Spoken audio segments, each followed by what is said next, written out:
and I welcome you to my channel, Study Rabbit. Today we will start our new chapter, that is angles, lines and triangles. आज हम पढ़ेंगे नया chapter 9th class का, वो है angles, lines and triangle. I know ये बहुत छोटे छोटे टाइप के टर्म्स है, एंगल्स, लाइंस, ट्राइंगल्स, और ये बेसिक चीज़ें और मुझे लगता है कि ज़्यादातर बच्चों को लगता हो कि हाँ मुझे ये चीज़ें आती हैं, मुझे इस चीज़ को पढ़ने की ज़रूरत नहीं है, बट ऐसा कुछ नहीं है, क्योंकि ये बहुत कुछ ऐसे बेसिक टर्म्स है ना जो आपको खुद नहीं पता होंगे। लाइक अगर मैं एग्जांपल लूँ तो बहुत सारे बच्चों को ये नहीं पता होगा कि लाइन और लाइन सेगमेंट में डिफरेंस क्या होता है। अगर मैं किसी बच्चों अगर मैं 100 बच्चों में से अगर मैं 100 स्टूडेंट्स बैठे उनसे पूछती हूँ लाइन और लाइन सेगमेंट में क्या डिफरेंस है, एंड मोस्टली 40% बच्चे ही आंसर कर पाएंगे इस क्वेश्चन का, एंड रेस्ट ऑफ 60% बच्चे नहीं कर पाएंगे, बिकॉज उन्हें अभी तक नहीं पता है लाइन एंड लाइन सेगमेंट में डिफरेंस क्या होता है। और ये चीज़ मैंने ऑलरेडी देखा हुआ, एक्सपीरियंस किया हुआ है बच्चों से। जब मैंने क्वेश्चन पूछा तो 40 आउट ऑफ 100 स्टूडेंट ने सिर्फ आंसर किया था। तो मुझे लगता है कि हाँ बच्चों को बेसिक कंसेप्ट नहीं पता है कि एक्चुअली लाइन और लाइन सेगमेंट में क्या डिफरेंस होता है, और बिल्कुल माइनर सा डिफरेंस है लाइन और लाइन सेगमेंट में। तो हम स्टार्ट करते हैं सबसे पहले बेसिक चीज़ों से, फिर हम आगे पढ़ेंगे कि और क्या चीज़ें हैं, हमें क्या निकालना है, कैसे मेजरमेंट करना है। बट आज हम सिर्फ पढ़ेंगे बेसिक चीज़ें, जिन बच्चों को बेसिक नहीं पता है लाइन्स, एंगल्स, ट्राइंगल्स के बारे में, वो आज हम इस क्लास में कवर करेंगे। So let's start with line and line segment. होते क्या है, एक्चुअली बहुत छोटा सा डिफरेंस है लाइन और लाइन सेगमेंट में। वो ये है कि लाइन होती है, उसकी कोई डेफिनेट लेंथ नहीं होती है, आपको पता ही नहीं जाता कि हाँ आपको एक पर्टिकुलर लेंथ की लाइन बनानी है। बट लाइन सेगमेंट वो लाइंस होती है जिसमें आपको बताया जाए कि हाँ इस डेफिनेट लेंथ तक आपको लाइन बनानी है। सिंपल, बस यही छोटा सा डिफरेंस है जो मोस्टली बच्चों को नहीं पता होता है। आई थिंक जो बच्चे वीडियोस देख रहे होंगे उनमें से आधे बच्चों को नहीं पता होगा, बट डोंट वरी, कोई बड़ी बात नहीं है। बहुत बड़े ज़्यादा बच्चों को नहीं पता होता है क्योंकि आप लोग बचपन में कंसेप्ट के ऊपर फोकस नहीं करते हैं, बचपन में हम रटने के ऊपर जाते हैं। एंड मैं भी so this is a time to improve your mistakes and focus on the basic concepts. What is the basic concept behind anything? In line segment क्या होता है, लाइन में क्या होता है, हमें कोई भी डेफिनेट लेंथ नहीं दी थी, हम सडनली कैसे भी लाइन बना देते हैं विदाउट किसी भी चीज़ से। हमें इतना बनाना है, इतना बनाना है, कोई डेफिनेट लेंथ नहीं होती, हमारे जितना मन करता है उतना बड़ा बना सकते हैं, तो उस चीज़ को हम कहते हैं लाइन। बट अगर आपको बोल दिया जाए कि हाँ लाइन आपको 5 सेंटीमीटर की बनानी है, उस चीज़ को हम कहते हैं लाइन सेगमेंट। क्या कहते हैं उसको हम? Line segment. और इसको हम रिप्रेजेंट करते हैं डॉट से। डॉट मीन्स किसी चीज़ की एंड हमें बतानी हो तो वहाँ हम यूज़ करते हैं डॉट, मीन्स पॉइंट यूज़ करते हैं। इसको पॉइंट करते हैं ज्योमेट्री की लैंग्वेज में, और हम डॉट भी बोल सकते हैं। तो ये अगर हमें बोला गया 5 सेंटीमीटर का लेंथ बनाना है, तो हम 5 सेंटीमीटर का लेंथ बना लाइन ड्रॉ करेंगे, फिर हम उसमें एंड में कुछ पॉइंट्स, 2 पॉइंट्स बनाएंगे जिससे हमें पता चले कि हाँ वो एक लाइन सेगमेंट है। और इनको हम रिप्रेजेंट करते हैं एरो से। दिस मीन्स हम इस एरो को खींच के बड़ा भी कर सकते हैं, स्ट्रेच करके हम बड़ा भी कर सकते हैं, और कंप्रेस करके छोटा भी कर सकते हैं। तो इस एरो का मतलब होता है कि इसकी कोई डेफिनेट लेंथ नहीं है, मतलब एंडिंग नहीं है, वो बड़ा भी हो सकता है और छोटा भी हो सकता है। इस तरह हम अपनी तरह से डिफाइन कर सकते हैं। तो लाइन और लाइन सेगमेंट में आई थिंक समझ में आ गया होगा क्या डिफरेंस है आपका, ठीक है। तो ऐसे जैसे लाइन सेगमेंट है, पॉइंट है, वैसे एक और चीज़ है जिनसे रिलेटेड है, वो है रे। एक्चुअली रे क्या होता है? रे होता है जिसमें हमें एक एंडिंग पॉइंट दी जाए और एक पॉइंट ऐसा दिया जाए जिसका कोई एंड ही ना हो। जैसे एरो होता है ना, वैसे ही मतलब हम उसको बड़ा भी कर सकते हैं, छोटा भी कर सकते हैं। तो हमें एक पॉइंट पता हो पर दूसरा पॉइंट नहीं पता हो, उसी को हम रे कहते हैं। लाइक सन, हम उसको सन रेज क्यों कहते हैं? बिकॉज हमें उसका स्टार्टिंग पॉइंट पता है कि वो कहाँ से स्टार्ट होता है, सन से स्टार्ट होता है, बट हमें एंडिंग नहीं पता है। कुछ सन रेज हो सकता है हमारे घर तक आ रही है, कुछ हो सकता है रोड तक जा रही है, कुछ हो सकता है प्लांट्स तक जा रही है, कुछ ट्रीज तक जा रही है, उनकी कोई एंडिंग नहीं होती है, वो कहीं तक जा सकती है। That's why we call sun rays. और उसी सन रेज से हमारा रेज बना हुआ है, मीन्स रेज से ही सन रेज बना हुआ है एक्चुअली। तो मैंने आपको एग्जांपल देने के लिए समझाया था। देखिए रेज क्या होते थे, जहाँ पे एक एंडिंग पॉइंट हो जिसको रिप्रेजेंट करते हैं पॉइंट से, और दूसरा क्या हमें रिप्रेजेंट करेंगे एरो से। इसका मतलब है कि इन्हें स्ट्रेच हो सकती है, कॉम्प्रेस भी हो सकती है, हमारी मर्जी यहाँ लंबा कर सकते हैं और छोटा भी कर सकते हैं, उसे हम क्या कहते हैं? रे। लाइन सेगमेंट क्या था हमारा, जिसमें हम ड्राइंग से प्रेजेंट करें, this is line segment and this is simple line. I think आपको अब पता चल गया कि एक्चुअली लाइन सेगमेंट, लाइन और रे में क्या डिफरेंस। अब आपको बेसिक चीज़ तो पता चल गई है, लाइक हमें लेटर्स पता चल गए, तो थोड़ा हाई लेवल वाली बात पे आते हैं। हाई लेवल मीन्स हमें लेटर्स के बारे में पता चल गया है, अब हम वर्ड्स बनाना स्टार्ट करेंगे। मीन्स हमें जो लाइन सेगमेंट में या लाइन नहीं थी, हम इसे कुछ नई नई चीज़ें बनाएंगे, उनके नाम जानेंगे वो होते क्या है। जैसे अगर हम पहला एग्जाम्पल करें रे का, मीन्स अगर हम दो रे को ज्वाइन कर देते हैं तो क्या बनता है। लाइक हमने ये दो रे लिया और हमने एक कॉमन एंड पॉइंट लिया, मतलब एक कॉमन एंड पॉइंट जहाँ से स्टार्ट हो रहे हैं ये चीज़ हमने कॉमन ली, तो क्या बन जाता है, ये एंगल बन जाता है। ये जो ये चीज़ होती है ओ द पॉइंट और एंगल, इनको ही हम क्या कहते हैं, एंगल कहते हैं। और हम इनको रिप्रेजेंट कैसे कर सकते हैं, देखिए अगर हम ये ओ मानते हैं, इसको ए मानते हैं, इसको बी मानते हैं, तो इनको रिप्रेजेंट करने का तरीका होता है angle. This is the sign of angle, हमें बताते हैं कि ये हम कुछ एंगल बना रहे हैं। और ए ओ बी, हम जिस एंगल की बात कर रहे हैं वो हमेशा बीच में होना चाहिए। जिस भी एंगल की बात कर रहे हैं वो हमेशा बीच में होना चाहिए। लाइक ए ओ बी वो क्या है, एंगल है, इसलिए हम इस तरह से आपको सिंबल बनाते हैं। और ए ओ बी वो हम रिप्रेजेंट कर रहे हैं इस एंगल के बारे में। अगर मान लीजिए अगर मैं यहाँ पे ए लिखती और इसको ओ से रिप्रेजेंट करती, तब हम इसको क्या कहते हैं, ओ ए बी। क्या कहते हैं हम इसको, ओ ए बी, बिकॉज मिड वाला होता है वही रिप्रेजेंट करता है हमारा एंगल, जिस एंगल को हम रिप्रेजेंट करना चाहते हैं। ठीक है, तो ये हमारा एंगल था।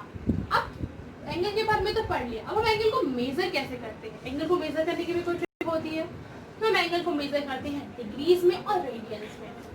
डिग्रीज में, डिग्रीज और रेडियन में।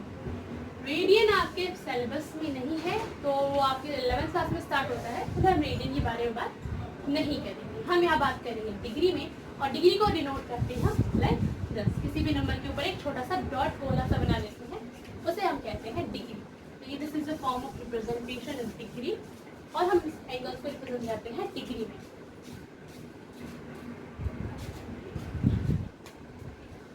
But question is arise, question is that कि हमें एंगल मेजर कैसे करते हैं। क्या होता है एंगल, अगर डिग्री में देता है 45 डिग्री 30 डिग्री, आप बचपन से पढ़ते हुए आ रहे हैं, ये होते क्या है एक्चुअल में। तो 30 डिग्री 45 डिग्री 90 डिग्री पढ़ते हैं, वो होती है यहाँ से लेके यहाँ तक के डिस्टेंस। मीन्स अगर बी को ओवरलैप करना है एक ओ पे, मीन्स इस बी वाले लाइन को अगर हम उठा के यहाँ रख दें ओ पे, तो कितना वो डिस्टेंस कवर करेगा, उसी को हम कहते हैं एंगल। मीन्स हम कोई इसके तो मेजर नहीं कर सकते कि वो सर्कल में घूम रहा है, तो हम यहाँ से मेजर करते हैं उस चीज़ को। यहाँ से जब मेजर करते हैं तो इसी को हम कहते हैं एंगल को मेजर करना।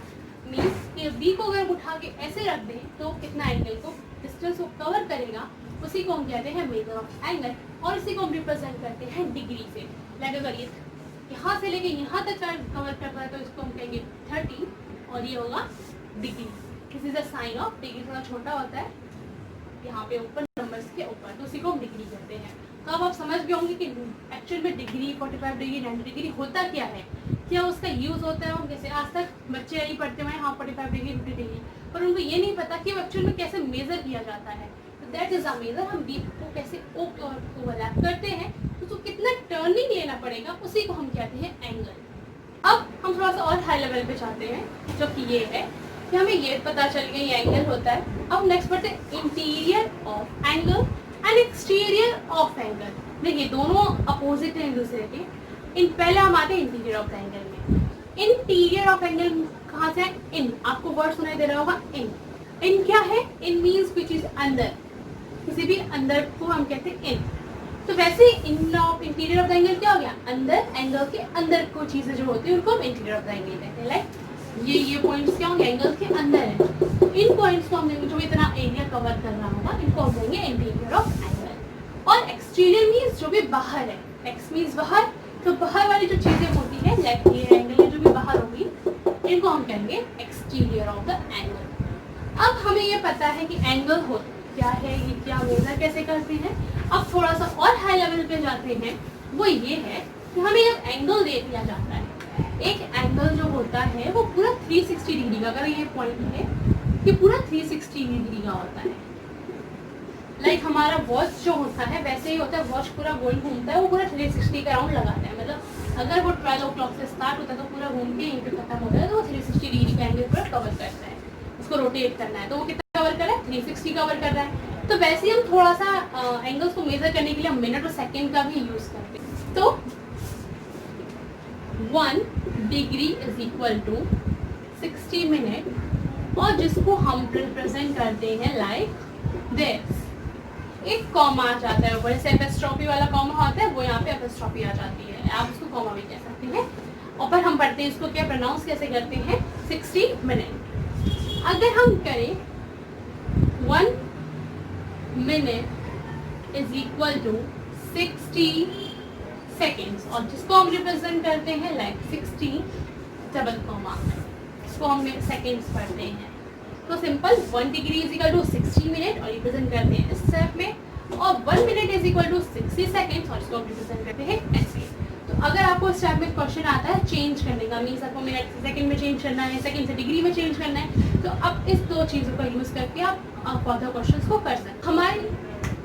हम बेसिकली एंगल्स को मेजर करने के लिए प्रोटेक्टर का यूज़ करते हैं। तो प्रोटेक्टर से यूज़ करते हैं डिग्री की फॉर्म में, कितनी डिग्री का है। तो प्रोटेक्टर आप जानते होंगे, इसको मोस्टली इस टाइप का होता है, यूज़ करते हैं, आप बचपन से यूज़ करते हुए आ रहे होंगे। प्रोटेक्टर इस टाइप का होता है और यूज़ करते हैं एंगल्स को मेजर करने के लिए। अब हम आते हैं टाइप्स ऑफ एंगल्स। एंगल्स के क्या क्या टाइप्स होते हैं। हमारी ज्योमेट्री में टोटल 6 टाइप्स के एंगल्स होते हैं। First is right angle triangle. Right angle, that is right angle. Right angle means जो हमारा 90 डिग्री का बनता है उसको हम राइट एंगल कहते हैं।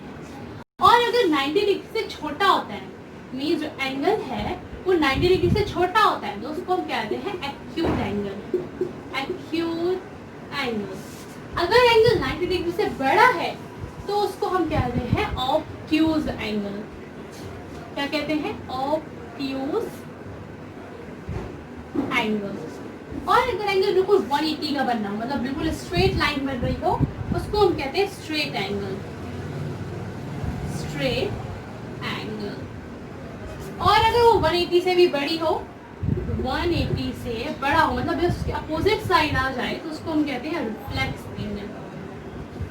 Reflex angle.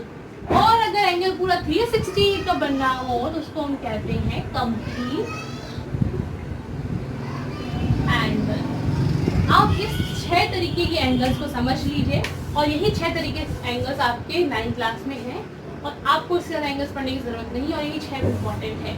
तो बेसिकली क्या है, 90 डिग्री का हो गया तो उसको राइट एंगल, 90 से कम एक्यूट, 90 डिग्री से ज़्यादा हुआ तो ऑब्ट्यूज, और अगर 180 डिग्री का हुआ तो स्ट्रेट, और 180 से ज़्यादा हुआ तो रिफ्लेक्स, और 360 डिग्री का हुआ तो उसको क्या कहते हैं, कंप्लीट एंगल कहते हैं। So that's all today guys. I hope you all like my class. So please like and subscribe my channel Study Rabbit. And if you have any query regarding this session, you are free to ask in my comment section. And please don't forget to press the bell icon for the better updates.